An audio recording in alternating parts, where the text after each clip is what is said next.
사무엘하 10장입니다. 사무엘하 10장에 참 우리가 어떤 외부의 어떤 사물들을 받아들이는 것, 이 사물을 어떻게 받아들인가 하는 것이 얼마나 우리에게 큰 영향을 끼치는가 하는 것, 이것을 볼 수가 있습니다.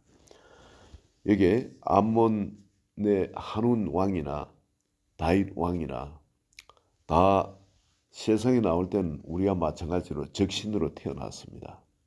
그런데 하나님의 은혜로 이들은 왕이 되었습니다. 하나는 이쪽의 왕이고 하나는 저쪽의 왕입니다.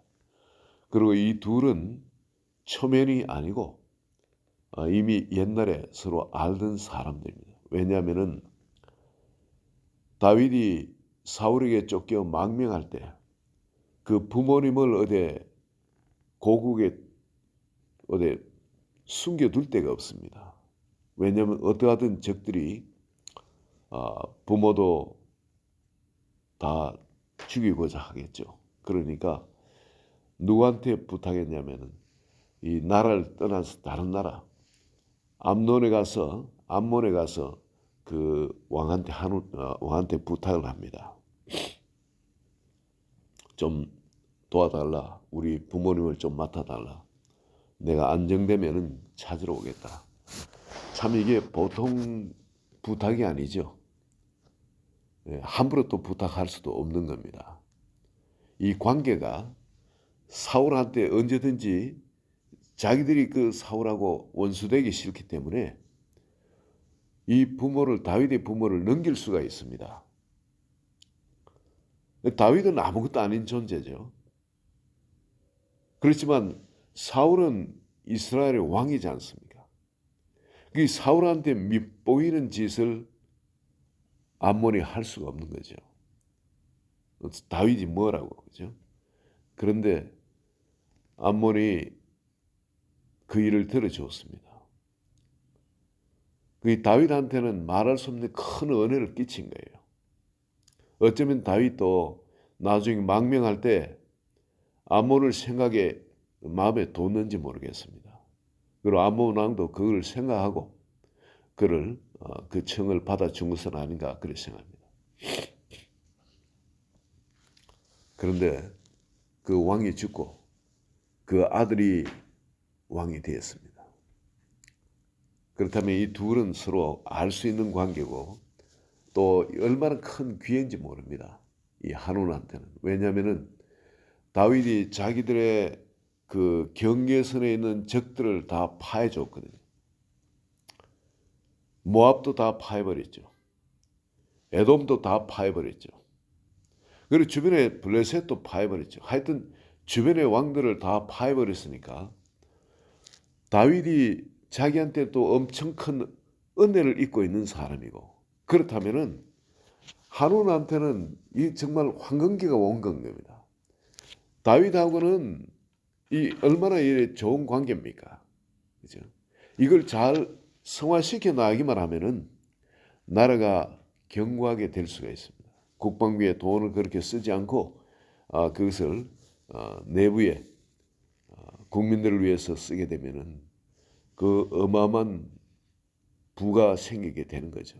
또 그리고 그 이스라엘이 부강한 나라가 되기 때문에 그 나라하고 교육이라든지 그렇게 하게 되면은 주변에 그 부가 자기한테 오게 돼 있는 겁니다. 다른 어떤 나라도 자기처럼 좋은 입지에 있는 나라가 없는 겁니다.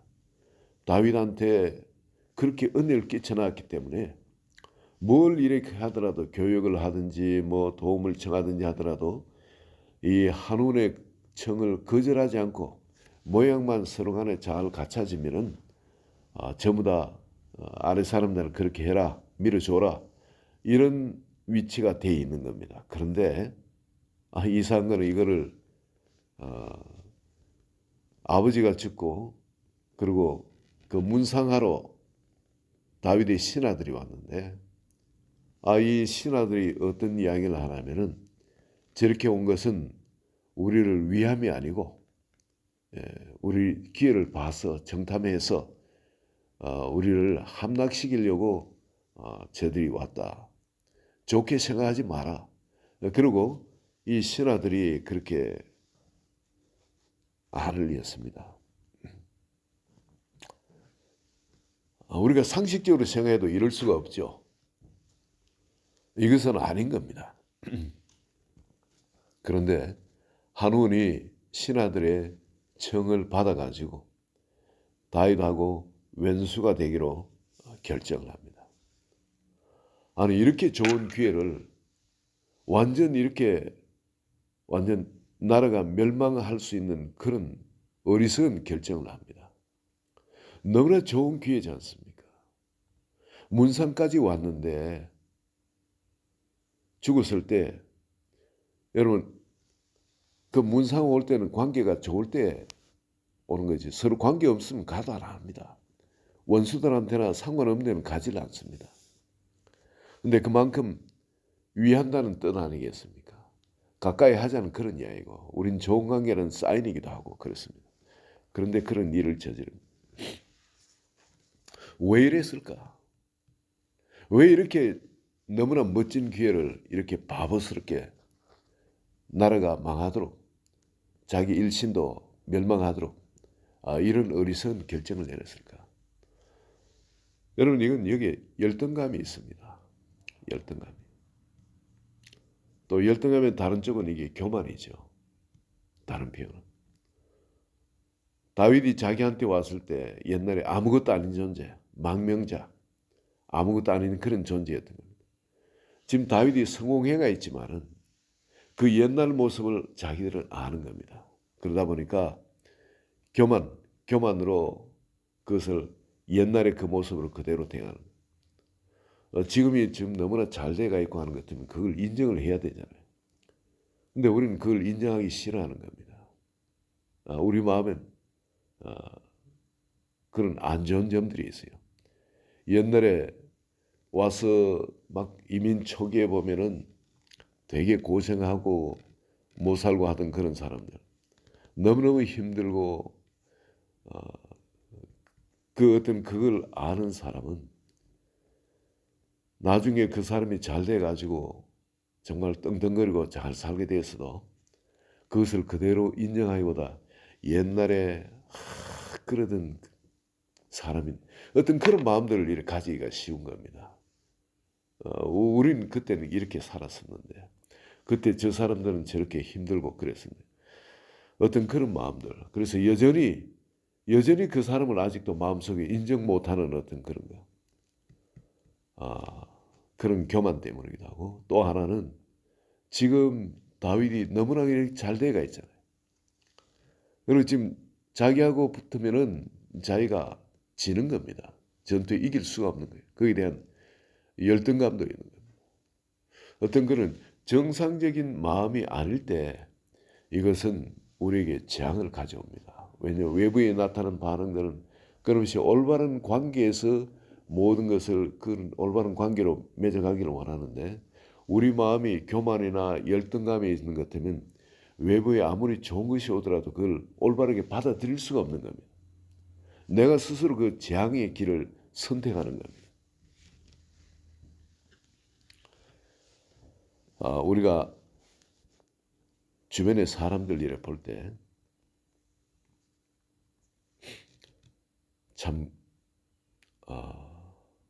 바르게 인정하는 것 이것이 참 필요한 것 같아요. 많은 내가 이 가정들을 일에 보면은 가정에 어려움이 생기는 이 원인이 가만히 보면은 특히 이 남자하고 여자 간에 이걸 보면은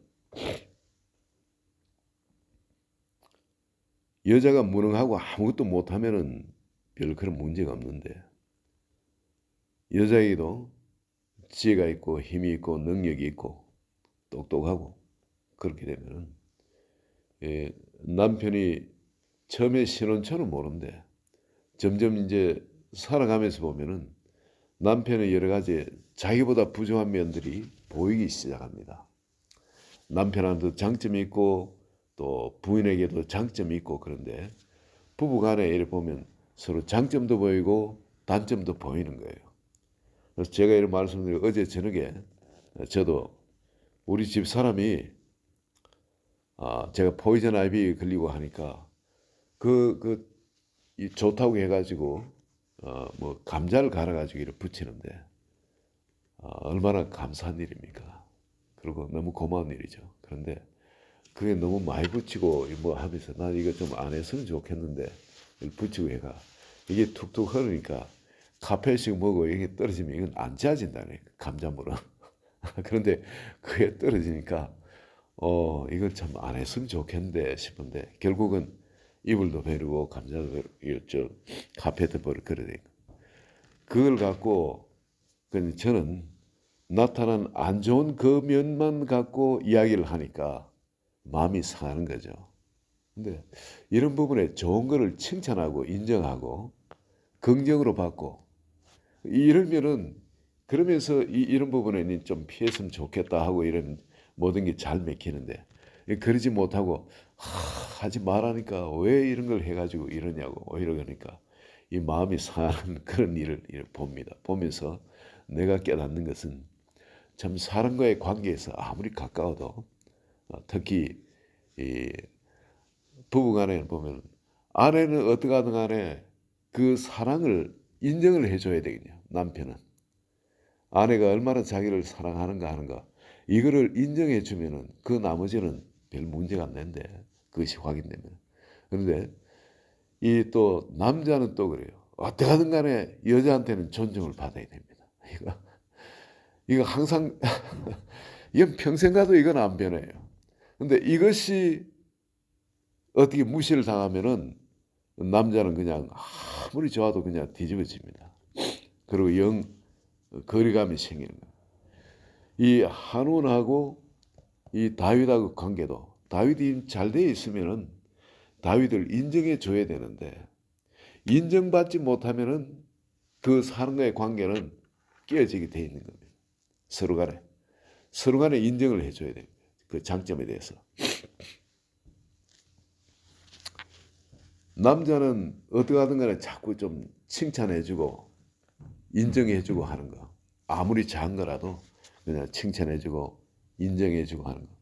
이것이 우리가 이제 오래 결혼 생활이 자꾸 깊어갈수록 소홀해지기 쉬운 그런 부분 같아요. 그리고 남자도 뭐 제 자신을 보면 그래요. 제 자신, 제 아내를 보면서 그래 자꾸 인정해주고 칭찬해주고 또 자꾸 이렇게 깎아주는 거.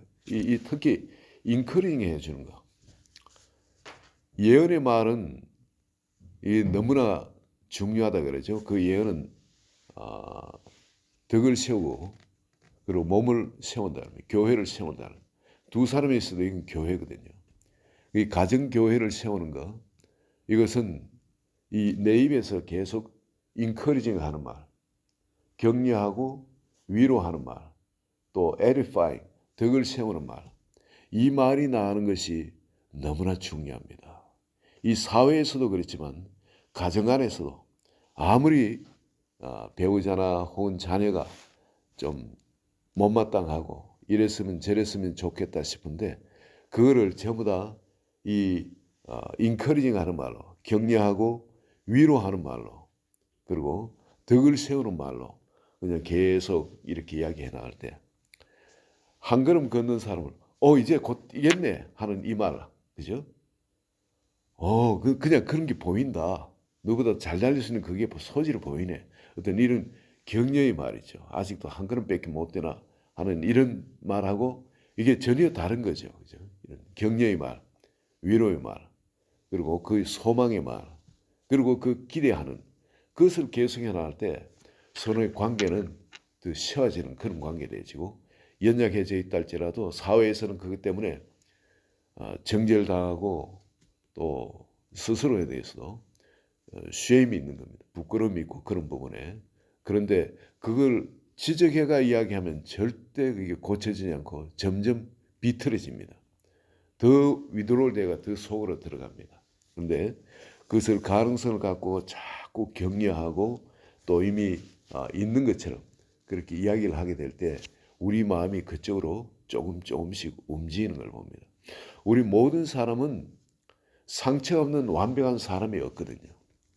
어딘가에 모르게 우리 마음에 어릴 때 그 남들이 나를 보는 어떤 것에 대한 문을 닫아버리는 그런 반응을 가지고 있는 겁니다. 근데 그걸 여는 거는 올바른 진리를 드러내가 보여주고 정죄하고 나무라고 한다고 해서 바뀌는 것이에요. 건강한 사람은 그렇게 돼요. 그런데 그것도 계속 하게 되면 이제 지치죠. 끊임없이 우리가 줘야 할 것은 이런 격려하는 말, 위로하는 말, 그리고 덕을 서로 간에 덕을 세우는 말, 이런 말을 해나가는 것이 너무너무 중요합니다. 이 뭐 못하는 것이 있고 저런 거 있다 할지라도 장점들이 있으면은 자꾸 그 장점을 갖고 이야기를 해보세요. 자꾸 칭찬해 보세요.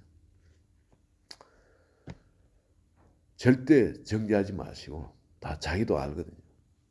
근데 그걸 자꾸 칭찬한 쪽만 찾아가지고 계속 이야기하면은 저는 여기에 여성분들만 계시기 때문에 그렇습니다. 지금 이 남자분들은 굉장히 좀 단순해요.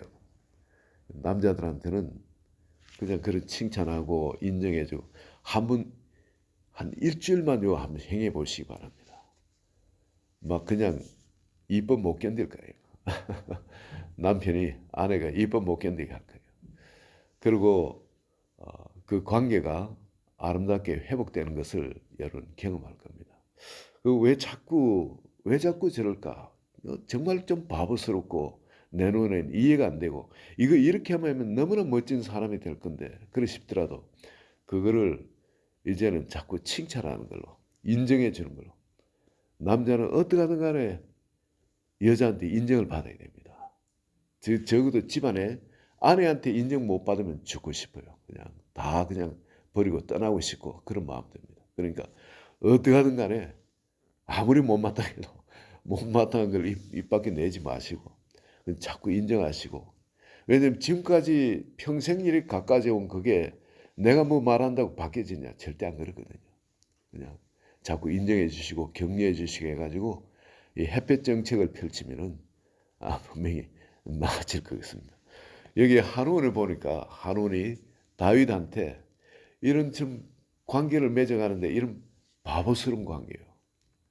이 다윗이 지금 다른 데는 다 정복했는데 암몬은 그냥 두는 게 왜 그랬습니까? 신세를 졌기 때문에 그런 거예요. 어마어마하게 좋은 아름다운 관계로 맺어갈 수 있는데 이런 바보스러운 대응을 통해 가지고 무시한 거죠.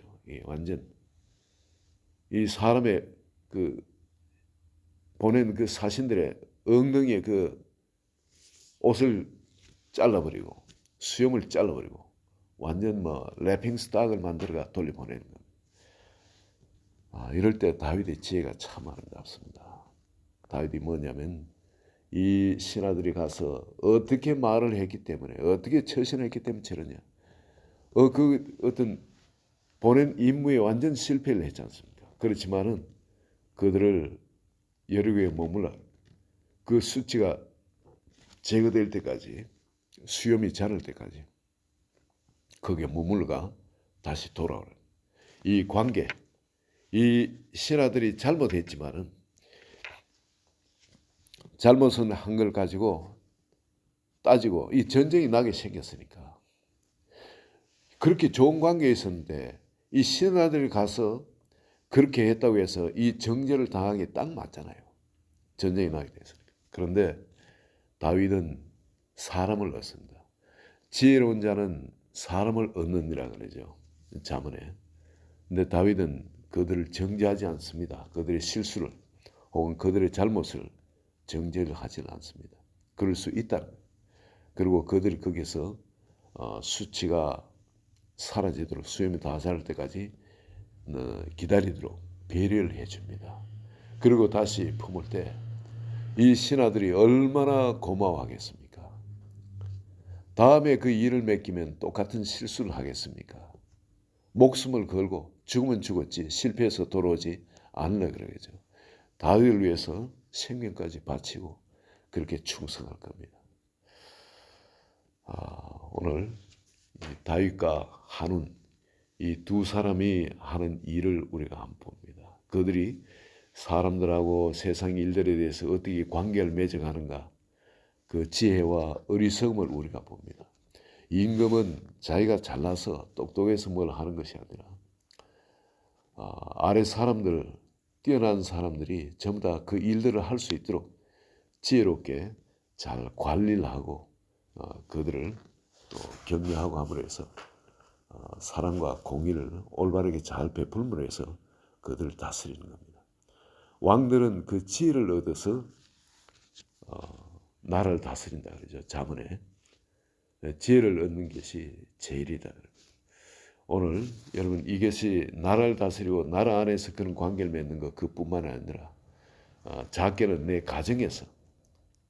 가정에서도 어떻게 이거를 사람과의 관계를 맺어가야 되는가. 제일 가까운 나의 배우자하고 또 나의 자녀들하고 그리고 내 주변의 고객들이라든지 어떻게 관계를 맺어가야 될지 지혜를 주는 줄로 믿습니다. 우리 같이 함께 기도합니다.